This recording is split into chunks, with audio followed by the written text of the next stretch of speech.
All right, everybody, welcome back to my video. Today I wanted to talk a little bit about DXC Technologies' third quarter earnings results.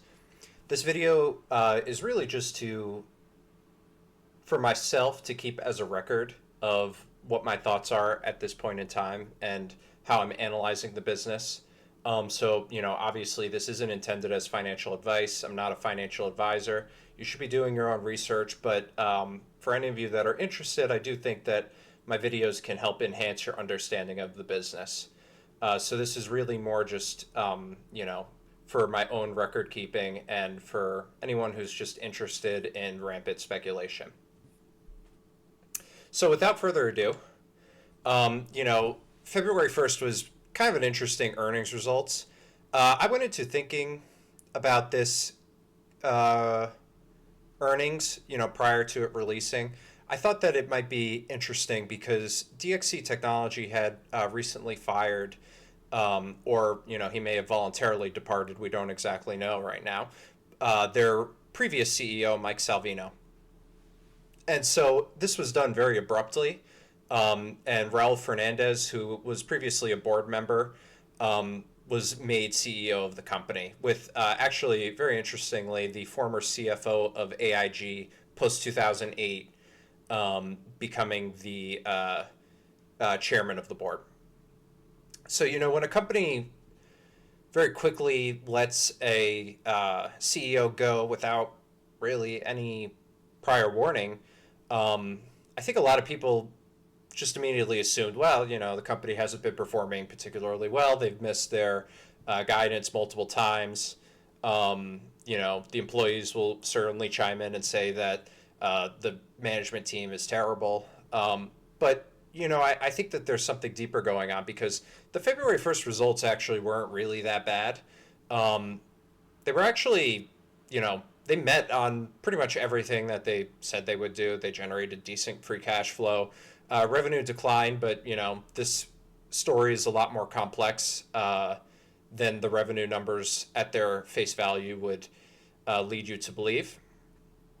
And then what was interesting is Raul Fernandez, who he was just an interim CEO originally after in the immediate wake of Mike Salvino departing.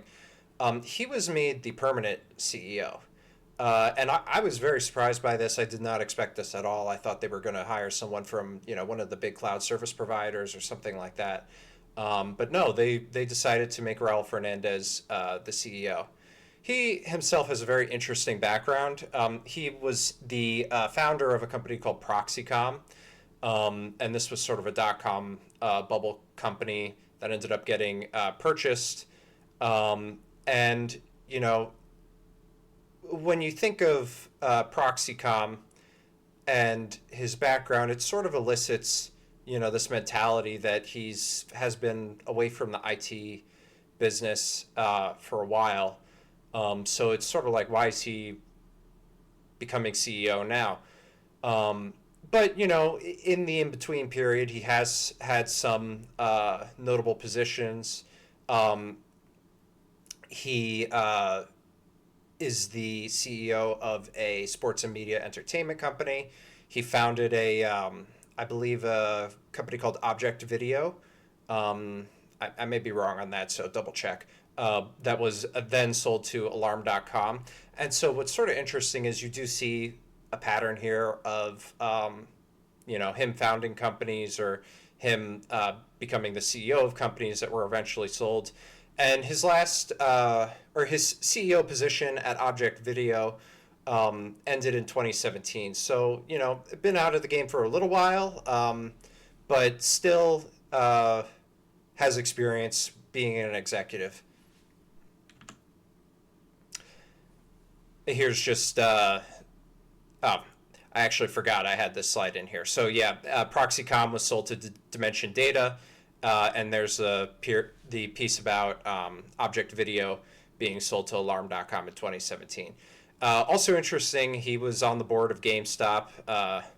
Don't really know how I feel about that, so I'll leave that up to your interpretation. He also is on the board of Broadcom, and one of the things that was maybe a little bit concerning to me as a value investor. During his earnings call, he highlighted Broadcom as potentially a model for DXC to be following with the acquisitions. Um, I prefer that companies leave the capital allocation decisions up to me and not really, meddle into it too much unless it's really very statistically cheap. And I think a lot of the acquisitions Broadcom has done, VMware, that sort of thing, tend to be companies that are more on what I would view as the tech sort of premium side. Whereas, part of what attracts me to DXC, of course, is that it's so hated and it trades something like, I could tell you exactly. It earns $800 million in free cash flow annually and it trades for $4 billion. That's the market cap. So, you could kind of tell just by those basic surface level statistics that the company is fundamentally undervalued. Of course, free cash flow is only so good as long as it's stable, and the company does have declining revenue. So there are, the bears would point out that, well, sure, it's 800 million today, but the fact that the market cap's so low is just us voting and thinking that that's going to obviously decline. Which, that's another way to look on it. I'm not going to touch on it in this video, but something to note. So let's talk a little bit about what exactly happened here in the preceding months to Salvino's departure. So what's very interesting is on November 19th, Mike Salvino and his whole executive team met in Las Vegas for an executive team building conference. Notably, DXC has hired a number of new executives. The CFO, Rob Del Bene, being here, I think less than 9 months, roughly, something along those lines. It definitely hasn't been a year. Then there's the new lead for Modern Workplace. There's the new lead for the applications business. These guys have been there less than 6 months, so very important for them to get in person and meet as an executive team. Makes perfect sense. The only thing is, ask yourself the question: if Mike Salvino was expecting, to leave the company, would he really be attending an executive forum in Las Vegas? I venture to say no. That's my personal opinion. The fact that he was in this executive forum, and by the way, no pictures of Raul in this photo. If this were a smooth transition, why wouldn't he be there?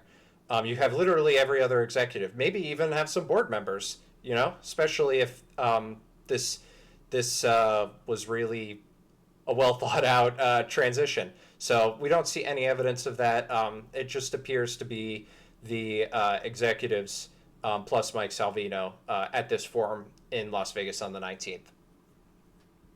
DXC also sponsors Ferrari, and after this executive forum, they went to the Formula One race, which also took place on the 19th. So just that's sort of an interesting to note as I go on to the next piece here. So Amazon Web Services on the 20th, the very next day, decided to announce with DXC that one, DXC will be working with Amazon to help transition 1,000 customers to AWS.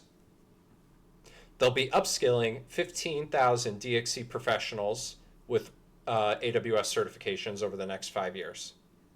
And DXC obviously is doing this to transform their business into, or really their traditional IT infrastructure business, I want to emphasize that point, into more a cloud-centric model.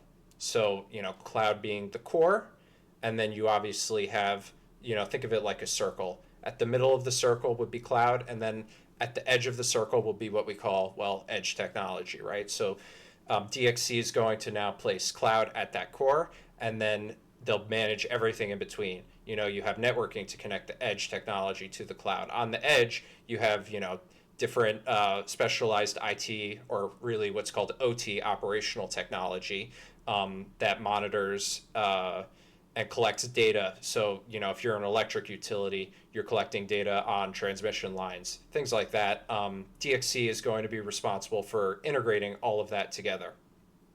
This, of course, is a very big achievement for Mike Salvino, because one of the things that really hampers DXC at this present moment is their data center footprint. So right now, at the core of DXC's relationships, or not all of their relationships, but many of them, are DXC managed, owned, and operated data centers. This is really bad because many of DXC's customers have moved to the cloud and they've left these DXC data centers, but not all of them, not these 1,000 customers. That creates a very awkward situation where you have a data center that may be at 80% capacity, and then you just have servers in there that are not being used. So, you still have to pay for electricity, you still have to pay for cooling. It's not exactly easy managing a data center. And, it really makes DXC's business very complex. You have to worry about security. Many of their customers are getting attacked on a daily basis. And just to be frank with you, DXC has had issues with that in the past. There have been, I think, two cybersecurity breaches. One of them, wasn't really their fault, but they did get blamed for it, and it was a national scandal in Australia. So it's just being able to take that core DXC data center footprint and replace that with AWS. This increased specialization is a big benefit. And it's also sort of a symbiotic relationship because, yes, DXC is going to forfeit that revenue. Amazon will get that revenue, but DXC will still manage the cloud environment on behalf of the customer, because the customer, isn't going to have a giant IT department in many cases directly overseeing this, directly integrating it throughout the whole corporation. They're going to, keep DXC in place because they've done it for such a long time and they have the skills, rather than, try to do it themselves and say, oh, we have it on the cloud now. Let's take all our edge technology. Let's take care of all our networking. Let's take care of our whole security needs, not necessarily DXC providing security for their own personal data centers. It's security as a service. They're just not going to do that. DXC is going to stay in the loop so long as they have a competitive offering versus the other system integrators in this business, notably Accenture, Tata Consultancy. So what does Amazon gain from this? Well, if you read about this, Amazon Web Services has experienced a little bit of a slowdown in their business. It's still growing revenue at a pretty incredible clip. It's a wonderful business. There's no doubt about that. But, when you're growing revenue by some gigantic amount during the pandemic, and then that's tapered off a little bit more as the market has started to normalize, you're going to start to look for new ways to expand your revenue growth. So, one of the things that the leadership team at DXC, Chris Drumgoole and Mike Salvino, both have hinted at, is they have, and I believe I'm quoting them directly here, but don't take this as gospel, but they've said that they have some unique incentives around transferring the customers to AWS Cloud. This is speculation, but in my opinion, what that means is Amazon is basically giving DXC margin in order to, in essence, to buy these customers and put them on AWS Cloud. DXC benefits from the simplified business. Their margin's going to get bigger. They're getting incentives from Amazon, so they have good reason to move those customers that are stuck on DXC data centers to Amazon Cloud. Yes, they lose the revenue, but it's very advantageous. And AWS, in exchange, gets the revenue, and that will be a reoccurring thing. Basically, as long as cloud exists, I mean, those customers are just going to be repeat buyers of AWS. It's going to be very sticky because so long as the cloud works for you, there's really not any alternative, or not any reason to switch between AWS or Microsoft Azure. So all this rambling is basically to say this is a big achievement for Mike Salvino.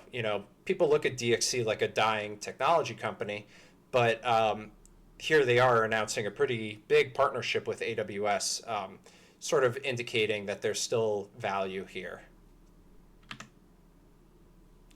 And here is the AWS CEO, Adam Selipsky, basically re-emphasizing this. Um, you know, uh, he's pictured here. This is his post on LinkedIn. He's pictured here with Mary Finch, the CHRO of DXC, and Chris Drumgoole, who's sort of tasked with fixing DXC's ITO business. Um, what I think is interesting is you'll notice that Mike Salvino is not pictured in this video, in this LinkedIn post. Um, this Amazon post here took place during Amazon reInvent between November 27th and December 1st. That's very interesting because if you remember, just on the 19th, DXC, all their executives were here. And you remember how I talked about DXC sponsoring Formula One? Well, you see in the background here a Formula One race car. Amazon also sponsors Ferrari. DXC sponsors Ferrari, and that's a Ferrari car. So, I suspect, I don't know this for a fact, but I suspect that part of the reason that the DXC executives were at Amazon reInvent was to discuss broader strategy with AWS together. Maybe even the Amazon executive team, or certainly the Amazon CEO, or a few key players here. Maybe they also went to the Formula One race. This is pretty common, especially since they're only a couple days later going to have this big conference in the same venue. The one thing I think that pokes a hole in this theory is, Thanksgiving took place in between, so presumably a lot of families are going to travel to be together, and that could be a possible reason for the absence of Mike Salvino here. But I still think it's sort of suspicious, especially since this is really a very big achievement. And it's good, even just from, forget about DXC for a moment, but just from a self-promotion standpoint, to be pictured with the CEO of Amazon Web Services. So his absence here is very, very notable, I think. Okay, then on December 4th, which, only a couple days later, December 1st was the length, the end of AWS reInvent. On December 4th, a post was made on thelayoff.com basically claiming that Salvino was on his way out. It made 3 predictions. One, Salvino would be leaving. We know this. That turned out to be true. 2, that DXC will be announcing the departure at the end of December. That also was accurate. And 3, that DXC took Andrew Wilson, who was the former Microsoft Chief Digital Officer, and who's now running DXC's Modern Workplace business, and they're making him CEO of DXC. That one turned out to be false. As we know, Raul was made CEO, but I think that it's sort of, I think what happened there is very likely the DXC board was conducting interviews with different executives to decide on who they wanted to go with. And Andrew Wilson, obviously a big name, having worked for Microsoft before, and I believe before that working for Accenture in a very senior leadership position. I think he was looked at very strongly. That's probably, there's probably a game of telephone going on here. I don't think that this source was directly in the conversation. So my suspicion is that, they were just made an error on point 3, but that on point 1 and point 2, they were correct and had reliable information. And then, as we know, December 20th, Raul Fernandez appointed interim president and CEO. Okay, so what does this tell you? Well, this tells you that in about a 2-week period of time, if you accept that Mike Salvino would not go to a executive, leadership meeting or team building session, knowing that he was about to leave the company or be fired, if you accept that, then that basically creates a window of 2 weeks where this decision was made. The obvious question is, well, did DXC, is there any sort of legal problem that's going on here? And no, I don't think there's any legal issues because Salvino was allowed to make a statement in the press release about his time at DXC. Is their financial performance, you know, going to be bad? Well, we know that the Q3 earnings was fine, and in this press release, DXC, felt relatively confident that they reaffirmed their 2024 guidance.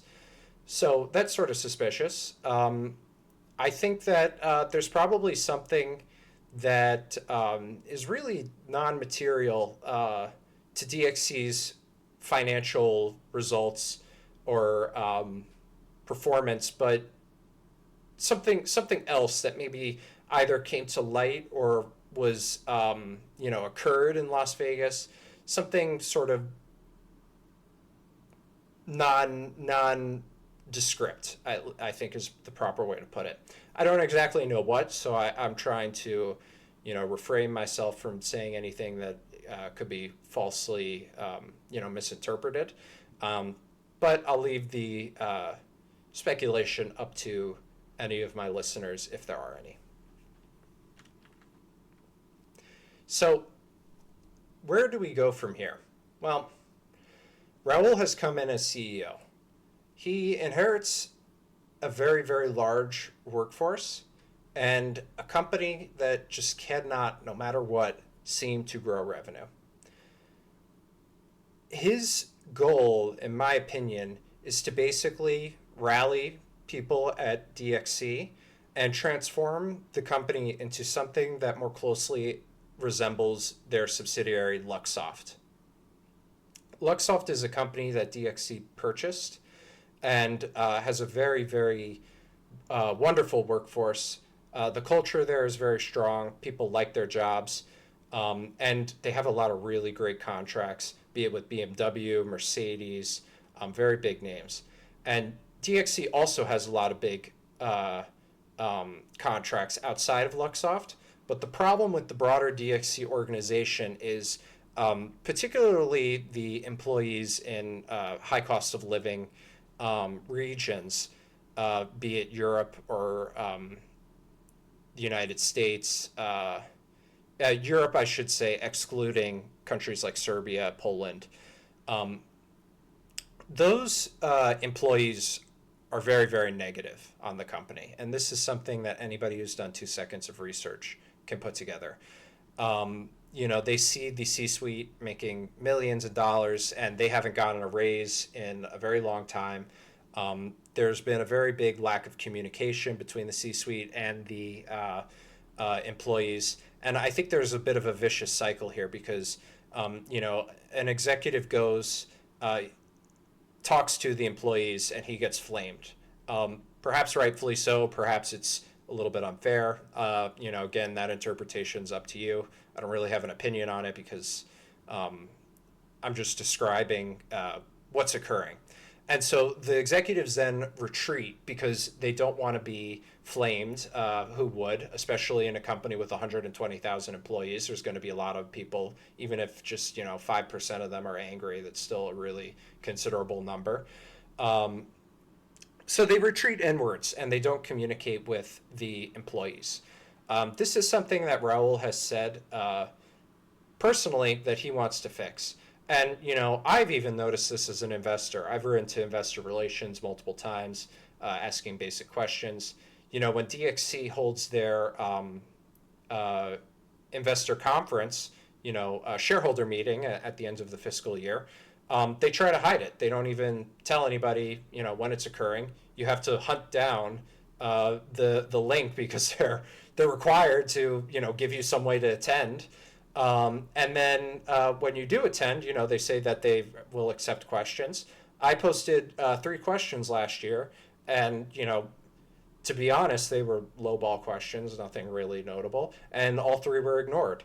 The questions that did get answered, basically, the executive team under Mike Salvino, or really Mike Salvino, since he was chairman, he basically just said that, broadly speaking, the question was about X, and he reiterated a very standard industry line.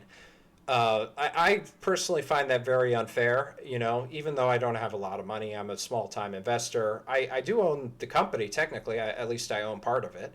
I think they sort of owe it to us to allow us some outlet to be able to, as small retail investors, interface with the management team. Um, one model of this that I've seen working, even if the executive team is scared of investors, just provide me a written response to my questions. That's something that DXC has not done well. The good news is Raul says that this will change. Whether or not it will change will remain to be seen. But I think that these are, as he actually said in the earnings call, there's a lot of really small things that they can do here to, make a big difference, because it really just changes the mentality of your company, and it would make me as an investor feel a lot better about this. I doubt Raul or anyone with significance at the company will ever listen to this, but I do want to take a moment and address them and say, directly, um, you have a really, really big opportunity here. I view this company as a potential 10 bagger, maybe even more, depending on how many shares they're able to repurchase. The free cash flow right now, they're already doing, I think, 20% of the company's entire valuation. They're just generating in cash, and that's extremely rare. Uh, there are businesses. I think we'll take the easiest example would be DXC's insurance business. It does about $1.5 billion annually in revenue. Of course, it's been declining on an inorganic basis, but just for argument's sake, it does about $1.5 billion in revenue. It works with over 80% of the world's insurance software, or actually insurance companies, not insurance software companies, insurance companies.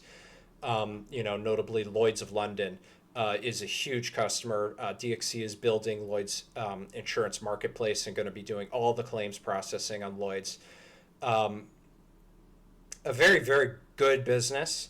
Has some interesting software as a service components to it. And obviously, this business can definitely grow. Without a doubt in my mind, it's already shown that when you account for currency adjustments and things like the sale of certain subsidiaries, this business has shown that it is able to grow, and it's totally capable of doing that. So let's just say, let's take that sort of as a presupposition, ceteris paribus. Not sure if I pronounced that right, but hold all things equal. Let's then look at a company like Verisk, which, yes, it's overvalued. It trades at a pretty crazy multiple, but just hold it equal. That business does roughly double, maybe a little bit more revenue than DXC's insurance software business. But when you look at DXC, the entirety of DXC's market cap versus the Verisk market cap, you see DXC is a $4 billion company and Verisk is a $35 billion company.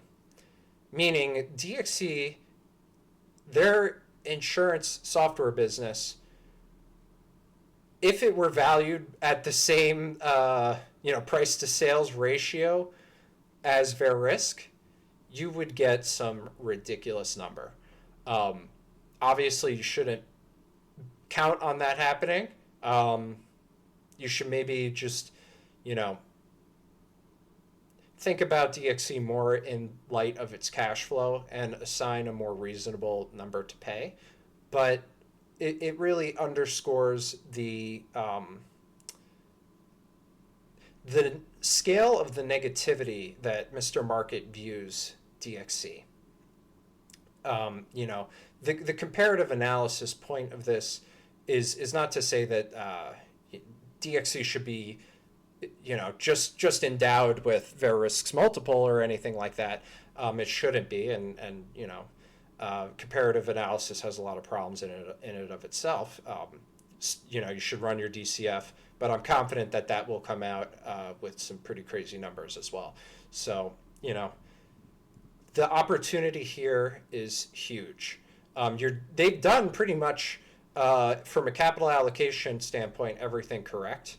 Buying back shares when your company is this inexpensive is exactly the right purpose. They control the destiny of their future.